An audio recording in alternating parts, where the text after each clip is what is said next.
नमस्कार दोस्तों, स्वागत है आपका अपने YouTube channel win education point में। दोस्तों आज के इस वीडियो में यहाँ देखेंगे हम लोग मैथ का दोस्तों आज क्लास देखेंगे। ठीक है, मैथ का क्लास को आगे बढ़ाते हुए आज यहाँ पे दोस्तों क्लास नंबर 2 होगा। क्लास नंबर 2 में आज हम लोग देखेंगे एलसीएम और एचसीएफ से दोस्तों जो भी क्वेश्चन एग्जाम में पूछा गया, यानी कि प्रीवियस ईयर हम लोग मैथ देख रहे हैं। ठीक है, तो प्रीवियस ईयर मैथ में जो भी प्रश्न आपको एलसीएम और एचसीएफ से पूछा गया था उसका यहाँ पे हम लोग जो है डिस्कशन करेंगे, कवर करेंगे उस प्रश्न को। ठीक है, और एक एक प्रश्न को आपको एक बेसिक तरीका से, जिसको नहीं भी आता है तो उसको भी दोस्तों एक बेसिक तरीका से हम समझाने का कोशिश करेंगे। तो आप यहाँ पे समझने का कोशिश कीजिए और मेरे साथ कॉपी और कलम लेके आप बैठिए और बनाइए। ठीक है, तो आपको एक बेहतरीन तरीका से समझ में आएगा। ठीक है, तो चलिए इस वीडियो को शुरू करते हैं। वीडियो को शुरू करने से पहले सर आप इस चैनल पर नए हैं तो चैनल को जरूर सब्सक्राइब करना और इस वीडियो को दोस्तों के साथ शेयर भी कर देना।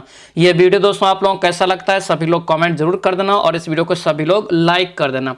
चलिए यहाँ पे वीडियो को अब शुरू करते हैं। देखिए पहला क्वेश्चन आपको क्या पूछा गया था, ये प्रीवियस ईयर का है। बिहार एसएससी में जो क्वेश्चन आपको प्रीवियस ईयर में मैथ में पूछा गया था एलसीएम और एचसीएफ चैप्टर से, उसका दोस्तों ये प्रश्न है। ठीक है, देखिए पहला क्वेश्चन यहाँ पे क्या पूछा गया था कि m बराबर आपको दिया है कि 2 पे पावर 5 गुना 10 3 पे पावर 7 गुना 5 पे पावर यहाँ पे 10। ठीक है, उसके बाद n बराबर दिया है 2 पे पावर 7 3 पे पावर 8 और 7 पे पावर 12। तो यहाँ पे कह रहा है कि m और n का दोस्तों जो है एचसीएफ क्या होगा। ठीक है, यानी कि महत्तम समावर्तक यहाँ पे क्या होगा ये पूछा जा रहा है। ठीक है, तो यहाँ पे समझिए पहले लॉजिक को, यहाँ पे लिखिए पहले m बराबर, यहाँ पे अगर हम लोग लिखेंगे तो क्या लिखेंगे 2 पे पावर 5। ठीक है, उसके बाद यहाँ से 3 पे पावर 7, उसके बाद यहाँ से 5 पे पावर 10। n बराबर यहाँ पे क्या है, n बराबर आपका है 2 पे पावर यहाँ से 7, उसके बाद 3 पे पावर 8। यहाँ पे बनाइए कॉपी पे। ठीक है, तो और अच्छे समझ में आएगा। और 7 पे पावर कितना है 12। देखिए महत्तम समावर्तन क्या होता है, तो दोनों में कॉमन आना चाहिए। क्या आना चाहिए, दोनों में दोस्तों आपको कॉमन आना चाहिए। ठीक है, तो यहाँ पे ध्यान दीजिए 5 और 7 आपका दोनों में नहीं है, तो एक प्रकार से ये आपका नहीं होगा। क्लियर यहाँ पे हो गया कि ये दोनों आपका नहीं होगा महत्तम समावर्तक में, यहाँ पे ध्यान रखेंगे। उसके बाद ध्यान दीजिए यहाँ पे कितना है 2 पे पावर यहाँ पे 5 है, उसके बाद 3 पे पावर 7 है, लेकिन नीचे में कितना है तो 2 पे पावर 7 है और 3 पे पावर 8 है, मतलब ज्यादा है। इसको दोस्तों यहाँ पे हम लोग तोड़ लेंगे। क्या करेंगे, तोड़ सकते हैं कि यहाँ पे फिर एक बार तोड़ लीजिए। 2 पे पावर हम लोग लिख सकते हैं 5 और गुना 2 पे पावर लिख सकते हैं दोस्तों यहाँ पे 2। ठीक है, क्यों, क्योंकि अगर दोस्तों यहाँ पे पावर में रहेगा तो इसको जो हम लोग गुना करेंगे तो क्या होगा, इसका पावर दोस्तों जुट जाएगा। इस फॉर्मेट में अगर रहेगा आपका तो इसमें गुना करेंगे तो दोस्तों क्या होगा, ये पावर आपका जुट जाएगा। तो इसको हम लोग लिख सकते हैं कितना, तो आपको लिख सकते हैं 2 पे पावर 7। तो 2 पे पावर 7 को हम लोग लिख दिए यहाँ पे 2 पे पावर 5 गुना 2 पे पावर 7। इसी प्रकार यहाँ पे ये 3 को भी लिख लीजिए, तो लिख सकते हैं 3 पे पावर 7 और गुना यहाँ से लिख सकते हैं 3 पे पावर कितना 1। अब यहाँ पे देखिए 2 पे पावर 5 इधर भी है, दोनों में कॉमन आना चाहिए और स्पष्ट कॉमन आना चाहिए। ठीक है, इसके बाद यहाँ से देखिए 3 पे पावर यहाँ पे 7 है, इधर भी आपका 3 पे पावर 7, इधर भी 2 पे पावर 5, यानी कि राइट आंसर यहाँ से क्या हो जाएगा 2 पे पावर 5 और गुना यहाँ से 3 पे पावर कितना हो जाएगा 7। तो ये आपका दोस्तों यहाँ से क्या हो जाएगा, इसका राइट आंसर हो जाएगा। ऑप्शन यहाँ से क्या होगा, ए आपका करेक्ट आंसर होगा। ए यहाँ से याद रखेंगे और कॉपी पे 1-2 बार बनाने का कोशिश कीजिए। इस प्रकार से आप पावर वाला कोई भी सवाल लेके आप बनाने का कोशिश कीजिए, आपको 100% दोस्तों बनेगा। ठीक है, चलिए अब आगे बढ़ते हैं। नेक्स्ट क्वेश्चन यहाँ पे क्या पूछा जा रहा है, यहाँ पे दिया है कि 4 घंटियां हैं। ठीक है, 4 घंटियां हैं, एक आपका है 3, 8, 12 और 15 दोस्तों जब मिनट के अंतराल पे ये चारों घंटी क्या होती बजती है। पहली घंटी मतलब क्या हुआ, पहली घंटी 3 मिनट में बजती है, तो दूसरी दोस्तों 8 मिनट में, तीसरी 12 मिनट में, चौथी 15 मिनट में, ये अंतराल पे बजती है लगातार। ठीक है, एक साथ बजने लगी और ये क्या हुआ, तो एक समय ऐसा आया कि एक साथ दोस्तों बजने लगी। ठीक है, और फिर कह रहा है कि कितने समय बाद एक साथ बजेगी, ये आपसे पूछ रहा है। यानी कि बजना शुरू हो गया और एक साथ दोस्तों आपको ये बजते रहा, यानी कि पहला बजा, दूसरा बजा, तीसरा बजा, चौथा बजा। अब यहाँ पे पूछा जा रहा है कि एक साथ ये कब बजेगी, तो यहाँ पे क्या करना है, तो इसका दोस्तों एलसीएम निकालेंगे। 3, 8, 12 और यहाँ से 15 का क्या निकालना है, का एलसीएम निकालना है। एलसीएम यहाँ पे आपको निकालना है। ये मिनट में है, ये ध्यान रखना। इधर आपको क्या है घंटा में, तो पहले मिनट में यहाँ से आपको एलसीएम निकल जाएगा। ये 3, 8, 12 का एलसीएम आप लोग निकालेंगे, कितना आएगा, तो 120 आएगा। 120 जो आपको दोस्तों निकला, ये क्या निकला, मिनट निकला है। लेकिन आपको घंटा में दिया 120 मिनट के बाद ये एक साथ बजेगी, लेकिन घंटा में करने के लिए क्या करेंगे हम लोग 60 से भागा दे देंगे। 60 दूना 120 यानी कि 2 घंटा क्या होगा, ये 2 घंटा के बाद क्या होगा ये, तो एक साथ दोस्तों बजेगी। ठीक है, आंसर यहाँ से क्या होगा, बी आपका राइट हो जाएगा, बी यहाँ से याद रखेंगे। चलिए नेक्स्ट क्वेश्चन यहाँ पे देखेंगे क्या पूछ रहा है। यहाँ पे दिया कि 27, 63 और 72 का एलसीएम क्या होगा। तो आपको इजी है, आप पहले भी बनाए होंगे इस टाइप से, तो इसका आप लोग निकालेंगे। अगर यहाँ पे निकाल के देखेंगे तो 27 का अगर हम लोग पावर तोड़ेंगे, यहाँ से पावर में निकालेंगे तो कितना होगा, 3 का 3 पे पावर 3 लिख सकते हैं, 3 3 9 27। ठीक है, 63 को यहाँ पे हम लोग क्या लिख सकते हैं, 63 को यहाँ पे लिख सकते हैं हम लोग 3 का स्क्वायर गुना यहाँ से 3 3 9 7 63 7 लिख सकते हैं। उसके बाद यहाँ से 72 को क्या लिख सकते हैं, तो 3 का स्क्वायर गुना यहाँ से हम लोग 8 लिख सकते हैं। इतना तो आप लोग लिख सकते हैं। इसमें क्या करेंगे तो याद रखना, उसमें क्या करते थे, जो कॉमन दोनों में आता था वो पकड़ते थे, किस में, HCF में। लेकिन इसमें दोस्तों मैक्सिमम को हम लोगों को पकड़ना है, जो दोनों में कॉमन नहीं भी आएगा उसको। यहाँ पे ध्यान दीजिए, पहले तो आपको यहाँ पे 3 का स्क्वायर है, इधर आपका 3 का क्यू है, तो मैक्सिमम बड़ा पकड़ेंगे तो 3 पर पावर 3 को पकड़ लिए। उसके बाद यहाँ पे इसमें नहीं भी है तो 7 से ये आपका कटना, यानी कि 7 को पकड़ लेंगे। ठीक है, इसके बाद 8 को यहाँ से पकड़ लेंगे। यहाँ पे आप सभी को गुना करेंगे तो आपको राइट आंसर निकल जाएगा। 3 का यहाँ से अगर गुना करेंगे तो आपको 15 12 आएगा। ठीक है, आप एक बेसिक तरीका से भी इसको बना सकते हैं, जो आप भाग विधि से आप लोग बनाते हैं, जैसे 27 लिख दिए, 63 लिख दिए, 72 लिख दिए। तो ये आपका एक बेसिक तरीका है, इसी विधि से आप बनाने का कोशिश कीजिए।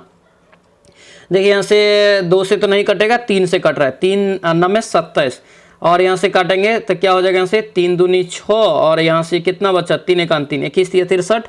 यहाँ से अगर करेंगे तो 3 दूना 6 3 चौके 12 24 72। फिर यहाँ से 3 से कट जाएगा, 3 3 9 3 7 21 3 8 24। अब यहाँ पे देखिए नहीं कटेगा, सभी को आप गुना कर दीजिए। 3 का देखिए यहाँ पे क्यू निकल गया, 3 का यहाँ से क्यू निकल गया, फिर यहाँ से 7 गुना 8 आपको निकल गया।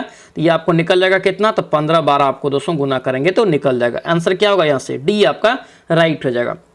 चलिए आगे बढ़िए, क्या पूछ रहा है, ये आपका घंटी वाला सवाल एक आपको पूछा जाएगा। ठीक है, और एलसीएम से एचसीएफ से एक सवाल रहेगा, ज़्यादा नहीं रहेगा, एक ही सवाल आपको एग्जाम में पूछा जाएगा। ठीक है, क्योंकि 25 क्वेश्चन पूछना है तो आपको परसेंटेज से, एवरेज से, ये सभी चीज़ आपको ज़्यादा क्वेश्चन पूछा जाता है। यहाँ से आपको एक क्वेश्चन पूछा जाएगा। 6 घंटियाँ एक साथ बजना प्रारंभ करती है और क्रमशः दोस्तों ये 3 6 9 12 15 18 सेकेंड के अंतराल पे बजती है। क्या है यहाँ पे, सेकेंड के अंतराल पे। और ये क्वेश्चन को अच्छे से समझना, इस टाइप का सवाल आपको पूछा जाएगा। ठीक है, और यहाँ पे दिया है कि 30 मिनट बाद 30 मिनट में वे कितनी बार बजेगी। अगर दोस्तों ये लगा दे तो आपको कैसे बनाना है ये समझिए। सबसे पहले तो 3 6 9 12, उसके बाद यहाँ से कितना है 15 है और 18 है। इसका एलसीएम अगर निकालेंगे तो कितना हो जाएगा, एलसीएम दोस्तों आपका हो जाता है ये 180। क्या निकलता है, 180 सेकेंड निकलता है। यहाँ पे दिया क्या, मिनट दिया, तो इसको बदल लीजिए पहले मिनट में। 60 से दोस्तों क्या करेंगे, भागा देंगे तो क्या निकल जाएगा, मिनट। तो 36 18 3 मिनट आपको यहाँ से दोस्तों निकल गया। कितना निकला, 3 मिनट। ध्यान दीजिए यहाँ पे क्या है, यहाँ पे 30 मिनट बाद, एक बार तो यहाँ से 30 में भाग दीजिए 3 से, कितना हो जाएगा, 10 बार बजा होगा। लेकिन लास्ट में तो एक बार और बजेगा ना, लास्ट में एक और बार बजेगा तो एक यहाँ से जोड़ना है। ठीक है, तो कितना हो जाएगा, 10 1 11 बार दोस्तों आपका जो है इसका करेक्ट आंसर होगा, ध्यान रखना। ठीक है, ये ऑप्शन यहाँ से सी होगा। और आप देखिए 10 भी ऑप्शन में दिया है, 11 भी दिया है। तो इस सवाल को आप अच्छे से यानी कि बनाना है 1 2 बार और समझना है। आंसर क्या होगा, यहाँ से सी राइट हो जाएगा। चलिए आगे बढ़िए, क्या पूछ रहा है ये आपको दोस्तों समझना है। देखिए आपको ये फार्मूला आप लिख लीजिए, पहली संख्या, फार्मूला लिख लीजिए, पहली संख्या यहाँ पे लिखिए, थोड़ा सा यहाँ पे जगह का भी कमी है। पहली संख्या गुना दूसरी संख्या, दूसरी संख्या बराबर यहाँ से क्या होता है, तो एलसीएम गुना क्या होता है दोस्तों, एचसीएफ होता है कि नहीं होता है। तो ये आप फार्मूला लिख लेंगे। ठीक है, क्योंकि कई बार क्या होगा, तो आपको पहली संख्या दे देगा, दूसरी संख्या मांगेगा और आपको एलसीएम एचसीएफ भी दे देगा। तो क्या करेंगे यहाँ से हम लोग, दूसरी संख्या बराबर डायरेक्ट यहाँ से पहली संख्या नीचे आ जाएगा, या दूसरी संख्या मांगेगा तो पहली नीचे चला जाएगा। या आपको दोस्तों क्या करेगा, पहली संख्या दूसरी संख्या दे देगा, एलसीएम दे देगा। एचसीएफ मांग देगा तो एलसीएम से हम भाग दे देंगे, एलसीएम मांग देगा तो एचसीएफ से भाग देंगे। तो यहाँ से आपका 4 प्रकार के सवाल आपको बनेगा यहाँ से। ठीक है, तो यहाँ पे इसी पे बनाएंगे, पहली संख्या दूसरी संख्या, पहली संख्या x दिया है, दूसरी संख्या y दिया है। ठीक है, एलसीएम कितना दिया, 48 दिया, 48 दिया, और एचसीएफ कितना दिया, तो 4 दिया, 4। तो देखिए पहली संख्या और दूसरी संख्या को यहाँ पे गुना किया तो एक्स वाई निकला, तो सिंपल यहाँ पे एक्स वाई आपका हो जाएगा, क्योंकि पहली संख्या और दूसरी संख्या एक्स और वाई ही है।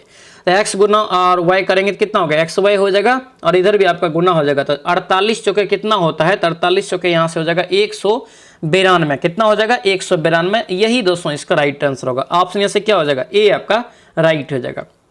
चलिए आगे बढ़िए, ये सवाल को भी आप लोगों को समझना है, क्योंकि कन्फ्यूजन हो जाता है एग्जाम में। जब आपको जो चीज़ यहाँ पे मांगेगा, ध्यान देना पॉइंट को, जो हम बोल रहे हैं उस पर ध्यान दीजिए।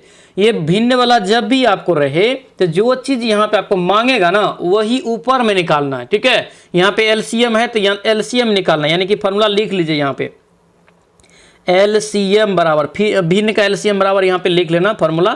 तो क्या होता है, ये अंश का अंश, ये देखिए भिन्न जो होता है दोस्तों, ये भिन्न जो होता है तो ये ऊपर वाला अंश होता है, नीचे वाला हर होता है। तो अंश का यहाँ पे लिख लेना, अंश का एलसीएम। तो यहाँ पे एलसीएम क्यों लिखे, क्योंकि जो मांग रहा है वही लिखना है ऊपर में। तो अंश का एलसीएम, और हर का यहाँ पे क्या हो जाएगा, हर का यहाँ पे दोस्तों हो जाएगा क्या, एचसीएफ। क्या निकालेंगे, नीचे का एचसीएफ निकालेंगे। ये फॉर्मूला आपको याद रखना है, क्या कि पूछा जाएगा इस टाइप से सवाल। तब ऊपर वाला का एलसीएम निकाल लीजिए। ऊपर वाला का एलसीएम 5, 7, 11, 3 है, 5, ठीक है, 7, 11 और 3। देखिए कोई एक दूसरे से नहीं कट रहा है, तो सीधा गुना कर दीजिए। क्या करेंगे, नहीं कट रहा, सीधा गुना कर दीजिए। और यहाँ पे देखिए एचसीएफ निकालना है नीचे वाला का, तो 6, 8, 12 और 10। कॉमन कौन ऐसा शब्द है मैक्सिमम वाला, कौन ऐसा अंक है जो मैक्सिमम वाला, जो सभी कट रहा है। कि 2 यहाँ से निकालेंगे तो सभी कट जाएगा, तो 2 यहाँ से आपका हो जाएगा। ये सभी गुना करेंगे तो 1155 आएगा, 1155/2 इसका यहाँ से राइट आंसर होगा। ऑप्शन यहाँ से क्या हो जाएगा, डी आपका करेक्ट आंसर होगा। डी याद रखना, ठीक है। ये फार्मूला सभी लिख लेना, सॉल्यूशन वाला जो पीडीएफ देंगे उसमें भी आपको ये डिटेल्स में फार्मूला वहाँ पे लिख देंगे, तो उसे कॉपी में आप लोगों को नोट कर लेना, ठीक है।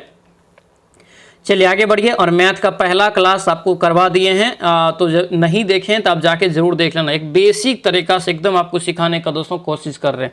अगर आप कॉपी कलम लेके मेरे साथ बैठे हैं तो आपको जरूर दोस्तों क्वेश्चन बनेगा, ठीक है।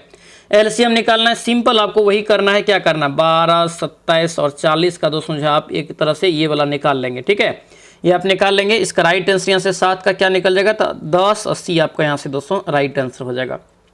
चलिए आगे बढ़ते हैं। यहाँ पे क्या पूछा जा रहा है, यहाँ पे करें कि महत्तम समावर्तक, अभी तुरंत बताएं, जो पूछेगा वही ऊपर में निकालेंगे, ठीक है। क्या पूछ रहा है, यहाँ पे एचसीएफ पूछ रहा है, महत्तम समावर्तक। तो एचसीएफ बराबर यहाँ पे हम लोग लिख लेंगे, तो क्या हो जाएगा, ये अंश का दोस्तों आपका अंश का एचसीएफ क्या हो जाएगा, अंश का एचसीएफ। अब बट्टा यहाँ से लिख लेना है, हर का क्या हो जाएगा, एलसीएम। क्या हो जाएगा, एलसीएम। हमेशा एचसीएफ एलसीएम में ही निकलेगा, तो जो ऊपर में यहाँ पे जो मांगेगा वही ऊपर में देंगे, समझिए अच्छे से, ठीक है। तो जो ऊपर में मांगा तो एचसीएफ यहाँ से पहले निकालेंगे, तो इसका एचसीएफ निकालिए, 1, 3 और 5 और 7, 9। देखिए दोस्तों किसी से ये आपका जो है विभाजित नहीं, सबसे छोटी सबसे मैक्सिमम जो कट रहा है ये सभी अंक ये 1 से ही कट रहे थे, 1 आपका हो जाएगा, ठीक है। नीचे में जो आप एलसीएम निकालेंगे दोस्तों 2, 4, 6, 8, 10 का, तो 120 आपको एलसीएम निकल जाएगा, ठीक है, नीचे वाला अंक का, ठीक है। तो यही इसका राइट आंसर होगा। वेरी इजी है, इस प्रकार से आप समझेंगे तो आराम से बनेगा। आंसर क्या हो जाएगा, यहाँ से डी आपका दोस्तों राइट आंसर हो जाएगा। चलिए आगे बढ़िए, क्या पूछ रहे हैं, यहाँ पे दिया है कि वह, और ये सारा क्वेश्चन आपको बिहार एसएससी में पूछा जा चुका है, ठीक है। और देखिए किस टाइप से मैथ पूछा जा रहा है, ज्यादा भास्ट मैथ आपको इसमें नहीं पूछेगा, एकदम बेसिक भी क्लियर रहेगा। तो आप दोस्तों 25 में से 20 सवाल करके आएंगे, ठीक है। कह रहा है यहाँ पे कि वह सबसे छोटी संख्या बताइए जिसे दोस्तों जो है 25, 40 और 56 से भाग देने पर 13 जो है हर एक मामला, यानी कि प्रत्येक बार अगर 25 से भी भाग देंगे तो 13 शेष बचेगा, 40 से भी भाग देंगे 13 शेष बचेगा, और 56 से भी भाग देंगे तो 13 शेष बचना चाहिए। क्या करेंगे यहाँ पे, तो सबसे पहले यहाँ पे हम लोग 25, 40 और 56 इसका एलसीएम निकालिए। क्या निकालना है, एलसीएम दोस्तों आप लोगों को निकालना है। एलसीएम इसका निकालेंगे तो आपको कितना आ जाएगा, तो इसका दोस्तों एलसीएम जो आ जाएगा 1400 आ जाएगा। कितना, 1400, ठीक है। इसका आप लोग निकाल सकते हैं, एलसीएम निकाल के निकालेंगे तो 1400 आएगा। प्रत्येक दशम में दोस्तों ये 13 शेष बचना चाहिए, तो जितना भी शेष लास्ट में दे दे बचना चाहिए, और इस टाइप का सवाल रहेगा उसे हम लोग जोड़ देंगे। क्या करेंगे, जोड़ देंगे। तो यहाँ पे कितना हो जाएगा, 14, 13, यहाँ से इसका जो है राइट आंसर हो जाएगा। ऑप्शन यहाँ से क्या होगा, ए आपका राइट होगा, ए यहाँ से ध्यान रखेंगे। चलिए आगे बढ़िए, क्या पूछ रहे हैं यहाँ पे दिया है दोस्तों, कह रहा है कि 3 पे पावर 7 है, ठीक है। 3 पे पावर 12 है और 3 पे पावर आपको 17 है, तो एलसीएम निकालना है। यहाँ पे इस केस में बताए थे अभी तुरंत आपको कि मैक्सिमम वाला जो होगा वो एलसीएम होगा, यानी कि 3 पे पावर 17 इसलिए उठाते हैं कि अगर 3 पे पावर 7 से भाग देंगे तो ये भी कट जाएगा, 3 पे पावर 12 से भी भाग देंगे तो कट जाएगा, और 3 पे पावर 17 से ये खुद भी कट सकता है 3 पे पावर 17 से भी, ठीक है। तो यहाँ पे इसका जो मैक्सिमम हो जाएगा 3 पे पावर 17, तो यही आपका यहाँ से राइट आंसर होगा। ऑप्शन यहाँ से क्या हो जाएगा, बी आपका करेक्ट आंसर होगा, बी यहाँ से ध्यान रखेंगे, ठीक है। अब यहाँ पे नेक्स्ट सवाल आप लोगों के लिए होमवर्क है, ठीक है। इसको क्या करना है तो आप लोगों को बना के कमेंट बॉक्स में दोस्तों आप लोगों को आंसर लिखना है डिटेल्स में, ठीक है। डिटेल्स में कि आपको लोग कैसे बनाए हैं उसका डिटेल्स में आप लोग दोस्तों आंसर लिखेंगे कमेंट बॉक्स में, ठीक है। तो ये था दोस्तों आप लोगों का कर्मचारी बैच के तहत आपका मैथ का दोस्तों जो है आपका क्लास, जो प्रीवियस ईयर में दोस्तों पूछा गया था चैप्टर 2 में एलसीएम और एचसीएफ चैप्टर से, ठीक है। कैसा लगा ये क्लास सभी लोग कमेंट करके जरूर बताना, ठीक है। दोस्तों याद रखना इसका पीडीएफ आपको जो है पेड बैच में दे देते हैं, तो कर्मचारी बैच जो अभी तक नहीं ली हैं तो आप लोग ले सकते हैं, ठीक है। इसमें आपका कंप्लीट तैयारी करवा रहे हैं हर सब्जेक्ट का चैप्टर वाइज, ठीक है, एनसीईआरटी पैटर्न को फॉलो करते हुए। तो जो है क्लास अगर आपको चाहिए तो इस नंबर पर आप मैसेज कर लेना 9341542410 542410, इस पर आप मैसेज करेंगे। ये कर्मचारी बैच का दाम ओनली 249 है, इसमें सारा सब्जेक्ट का आपको मटेरियल और क्लास मिल जाएगा, ठीक है। और इसमें मैसेज करेंगे कि सर हमको कर्मचारी बैच चाहिए, तो उधर से आपको स्कैनर भेजेगा, उस पर आप पेमेंट करके जो है आप स्क्रीनशॉट नेम जिला लिख के भेज देंगे तो आपको बैच मिल जाएगा। और जितने भी प्रीवियस आपका क्लास हुआ है, पिछला क्लास हुआ है, सारा पीडीएफ भी आपको मिल जाएगा, क्लास भी मिल जाएगा, ठीक है। तो चलिए मिलते हैं अब नेक्स्ट वीडियो में नेक्स्ट क्लास में, तब तक के लिए जय हिंद।